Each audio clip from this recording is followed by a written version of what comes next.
After the events of the first Ace Attorney game, Maya heads back to her home Kurain village to work on her spiritual abilities. Well, I guess she got good enough to the point where the most generic Ace Attorney character comes to Kurain to channel Mimi Miney, as about a year ago she was supposedly responsible for a malpractice incident at his hospital.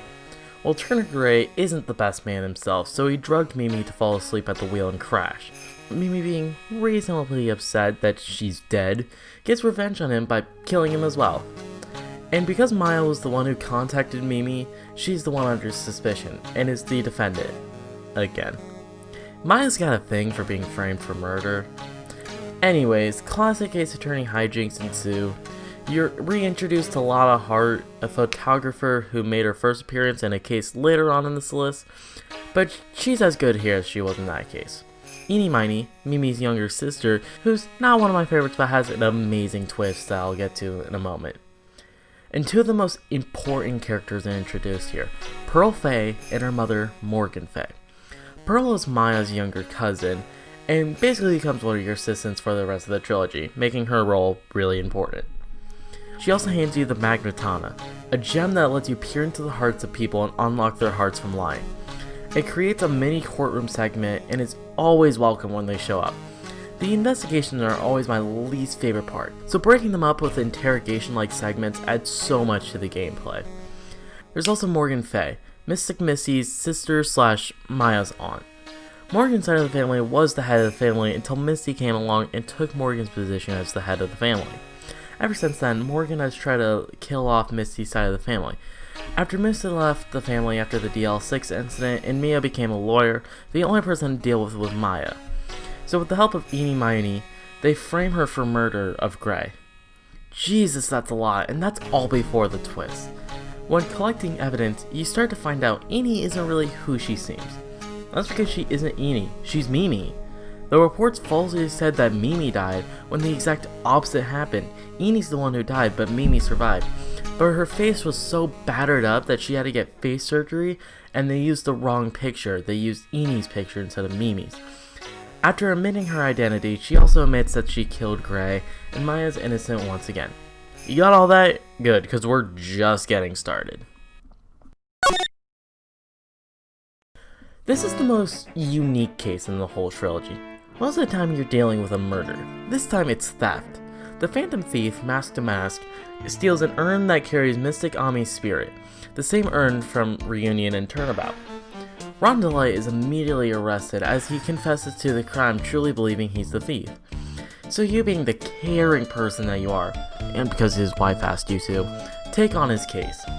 Some investigating later, and a pretty easy courtroom battle, and you find that the detective, Luke Atmey, is the one who stole the urn. And as you kick your feet back thinking you did an amazing job, the new prosecutor, this time Godot, comes up to shit all over your dreams by telling you there's been a murder at Ron's workplace, which was his alibi for the theft. God damn. So yeah, it turns into a standard murder. More evidence and testimonies come out and you conclude that it's still Luke Atmey who committed the crime. Ron is the real thief, but couldn't let anyone know because of his wife. She was kidnapped and grew a distinct disliking towards criminals. However, when Ron tells her that his main money-making schemes was theft, she still cares about him. It's a really sweet moment for just a couple of one-off characters. And also, why did anyone believe Luke was the real Mask to Mask? How would he fit in there? Rise from the Ashes. The only case in the franchise did not have the Turnabout name in it, except for the Chinese and Japanese names where it's called Turnabout Reborn, which is such an amazing name. I don't know why it wasn't used for every other release. Anyways, it's a DS exclusive case to show off the power of the DS and subsequently create the basis for the fourth game, Apollo Justice, and beyond. Because of that, it's kind of a weird rift between Phoenix Wright Ace Attorney and Justice for All, because it was never supposed to be here. The ending of the GBA version of Phoenix Wright Ace Attorney has Maya leave and Edgeworth rethink what being a prosecutor means to him. And while Maya isn't here, instead your sidekick is high school student detective in the making Emma Skye, Edgeworth is still the prosecutor, making Edgeworth's mystery and Justice for All a little bit more confusing because of the 1-year gap. But this isn't ranked on the overall story yet. It's based on its own story, and it's amazing. Remember that Emma person I just mentioned? Well, she comes to you because her sister Lana Skye is convicted for killing Bruce Goodman. She already accepts defeat and refuses to talk to you, and will pursue a guilty verdict. The reason is because she knows who did it and she's covering up for them. It was the deputy chief for the police, Damon Gant. He's a joyer Manfred von Karma until it turns out to be not that. But even with all this praise, why isn't it higher? Well, I think the story's amazing and the new gameplay is fantastic, but it's got two really minor problems that holds it back. I said how I love Damon and Lana, and while I didn't say it, I love Emma too, but that's just it. These witnesses are really just okay. Jake Marshall's the exception, being a cowboy detective that has one of the chillest themes in the game. Angel Star is just kind of boring and doesn't leave an impact. And Mike Meekings, yeah, that's enough about him. And my other problem is how long it is. This is the longest case in the whole franchise. 10 chapters and a ridiculous amount of evidence. Though on the bright side, it's not unbearable. You may know the answer towards chapter 7 or so, but it doesn't really drag on, unlike Turnabout Ablaze in Investigations 1, where you corner this dude 1,000 times but still keeps going, so you have to prove him wrong and again, and again. But still, these gripes I have don't make it unbearable. It's still really good. Turnabout Beginning starts the events of the whole trilogy, Mia Faye's first trial. Mia Faye defends a convict who runs away from prison and is framed to look like he killed Valerie Hawthorne. Hawthorne, that's a name that should definitely sound familiar for the reason you're thinking of. Dahlia Hawthorne. And this is what I was talking about when I said how brilliant Turnabout Memories is being the first case. Because this time the roles are switched. In Memories, Mia knew who Dahlia was, but you didn't know who Dahlia was. This time you know who Dahlia is, but Mia has no clue. And when Melissa Foster takes a stand, your first thought should be, this bitch kinda looks like Dahlia. Because it's exactly that. Still, even after her identity is revealed, there's no more evidence or testimony to speak of to prove Terry Falls innocent, besides the man himself. He still insists that he never met Dahlia on the bridge, and when you break down that lie, he needs a drink and a quick recess is given. However, during that, he heads back to the bridge to grab the vial of poison that him and Dahlia promised each other to drink if they lost trust in each other. When the trial starts back up, this happens.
It's a powerful scene, one that I don't think rivals any other scene in the trilogy.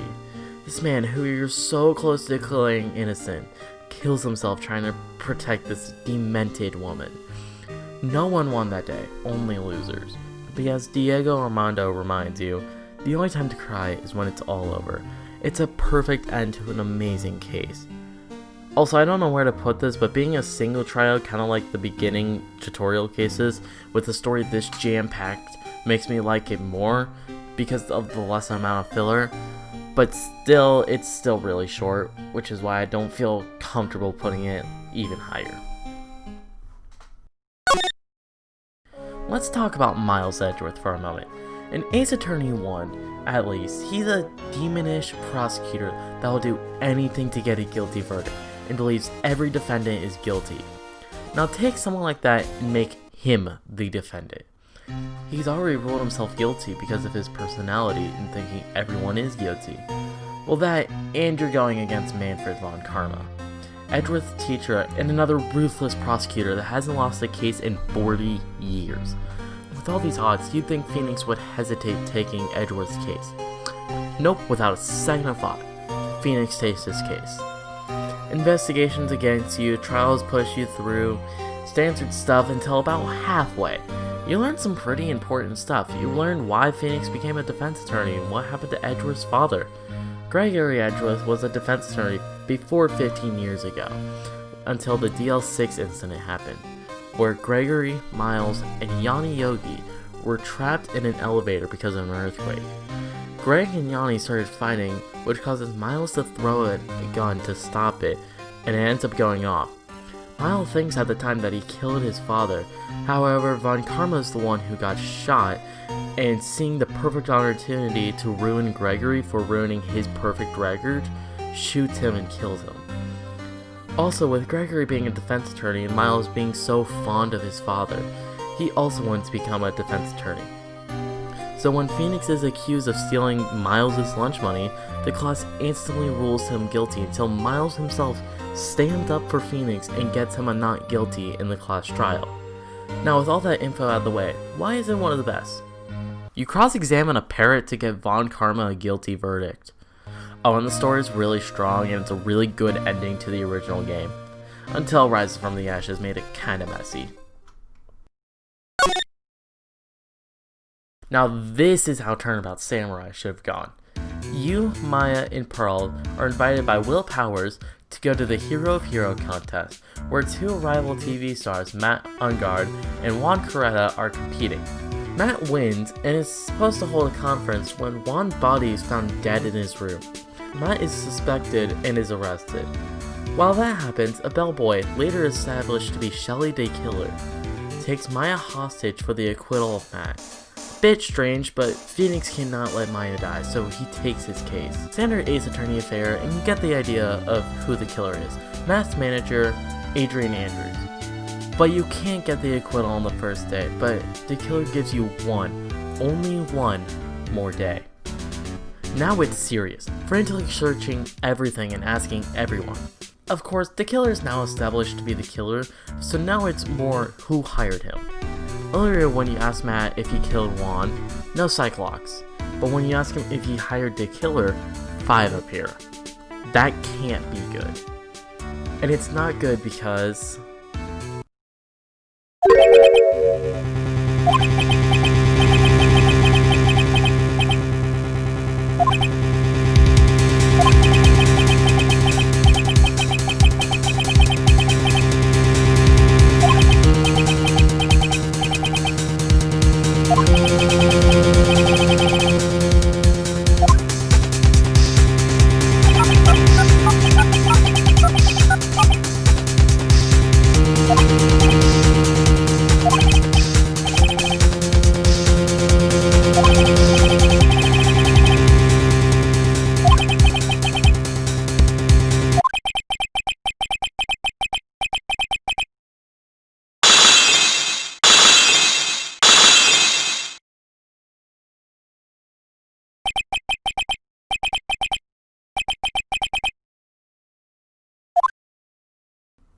Well, shit. Now you're stuck. Do you let a killer go free and save Maya, or do you do the correct judgment and have Maya killed? So you and Edgeworth, who returned by the way because Francisco got shot in the arm earlier, are trying to stretch out the trial so his gumshoe can find Maya. And when all hope is lost, Francisco rushes in with the last piece of evidence. You show off the recorded killing that Matt used as blackmail to the killer, and his contract with Matt is over, and he has a new target now, and Maya's let go unharmed. While On Guard isn't technically ruled guilty, he begs for a guilty verdict, because if he doesn't, he will be killed. So it's one of the times you win by getting a guilty verdict. There's so much at stake here, Maya's life, and your ethics. It makes you question as a human, do I commit a legal wrong to save someone? Or do I bring someone to justice while hurting someone else? And how you get to decide the outcome makes you really think on what you would do. And having Edgeworth come back and Phoenix being kinda pissed with him, but learns to accept why he left, is a great plot device. And Matt On Guard, he's my favorite villain in the whole trilogy, and how he's two different people. A man refreshing as the spring breeze, and an evil asshole. It's the best case for a standalone story and gameplay. But Bridge to the Turnabout is the best case in the trilogy. How can I think that Farewell is a better case, but I've ranked Bridge higher? Well, that's because it wraps up the trilogy perfectly, and it's a very, very, very good case. Maya wants to do some training at Hazakura Temple, and wants Phoenix and Pearl to come along. While reluctant at first, something, or someone, catches Phoenix's eye.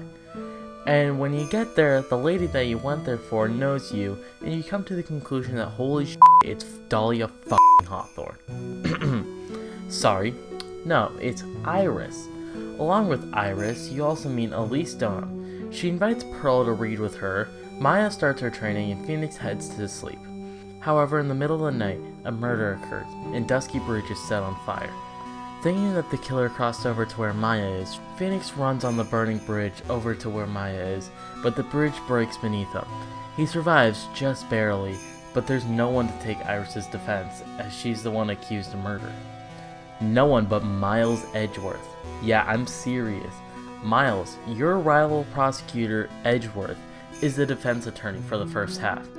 And because Godot only wants to do battle with Wright, the prosecution bench is filled by Franziska von Karma. Everyone returns in this case, and it's lovely.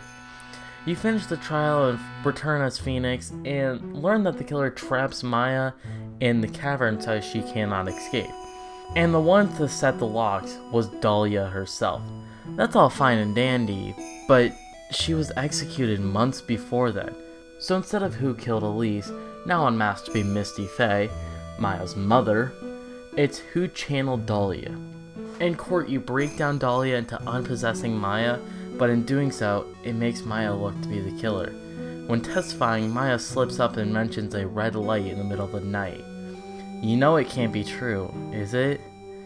But then again, against all will, you know that it is Prosecutor Godot that killed Misty Faye. Misty Faye is the one who channeled Dahlia to save Maya, but it didn't go as planned. So, to save Maya, Godot had to kill Dahlia, but subsequently Misty. He accepts defeat and sees Mia in Wright, and accepts him for carrying on her legacy. And as the trilogy closes, they share a nice cup of coffee together. And that's just scratching the surface on what happens. I can make a whole video on just this one case. It's so jam-packed. But not in like a this gets really boring and really long sort of way. It is the perfect length. It keeps you on your toes and throws new twists all the time. Seeing everyone return is the best way to send off the best trilogy in gaming. And the last scene presenting the last bit of evidence is powerful and emotional and exciting. It is the best way to end some of my favorite games. I'm gonna keep this ending brief because Jesus Christ, that was long. Follow my Twitter, join my Discord, and I'll see you all next time. Also, I'm taking January's and July's off my schedule, so that's why this video didn't come out in July. Whoops.